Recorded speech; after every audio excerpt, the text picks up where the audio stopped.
The coronavirus pandemic has led to unprecedented limitations on our work. Many of us have been working tirelessly for many years to manage dog and cat populations humanely, seeing steady improvements in animal welfare, reduced risks to community health, and greater satisfaction with the roaming dog and cat situation. But for many, we are being asked to pause, and this current hiatus can be difficult to accept. We know that with each day that passes, our positive progress may be edging backwards. However, these are temporary pauses, and we will regain lost ground.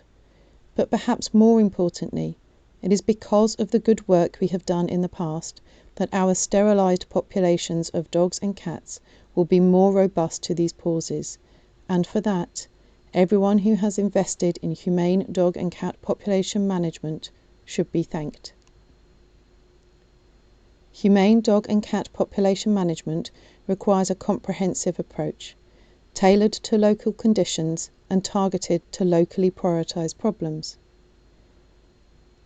However, access to reproduction control is a fundamental part of all humane management interventions, both for owned cats and dogs and for roaming animals using catch or trap, neuter and return.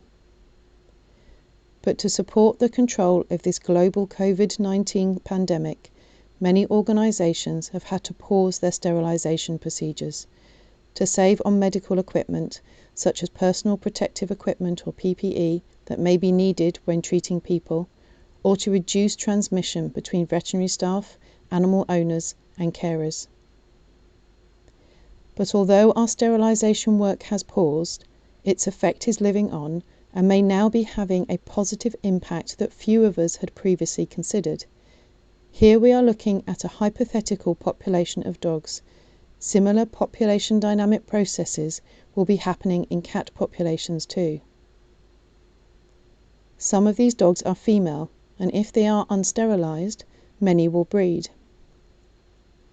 Where the number of dogs is at carrying capacity, where there is a limit on the available resources and care, many of these puppies die. But some survive and grow to become adults, taking the place of those adults that die, and becoming part of the breeding population themselves. This is population turnover, and studies have shown that without intervention, the total number of dogs tends to stay approximately stable, with fluctuations over the years, limited by the resources, care and space available for them to thrive and survive. But if culling is used, this leaves fewer dogs sharing the same resources. And this could support more successful breeding by the remaining females, as their puppies have greater survival, making it successfully to adulthood. Adults may also have improved survival following culling, as they also benefit from reduced competition over resources. So fewer adults will die, meaning those surviving puppies more than replace the adults that have died. And the population size begins to recover from the culling. If culling continues, this becomes a repeated cycle of killing, birth, recovery, and killing again. A lot of lives lost and a lot of money spent on killing dogs. But if the culling ceases because of coronavirus, the recovery continues, and soon the population will reach its carrying capacity, that original number of dogs that can be supported by the available resources before any culling took place. Importantly, this recovery is relatively fast because all the remaining dogs have the capacity to breed. But for some communities, culling is not used. Instead, they have invested in humane dog population management, including sterilisation. So let's see what happens there. The veterinary intervention sterilises dogs, sometimes both sexes, but for this example we will focus on the females. This veterinary intervention manages to spay most females, but a few evade the intervention and are still able to breed. These females have puppies, some of which survive, growing to adulthood, and replacing some of those that die.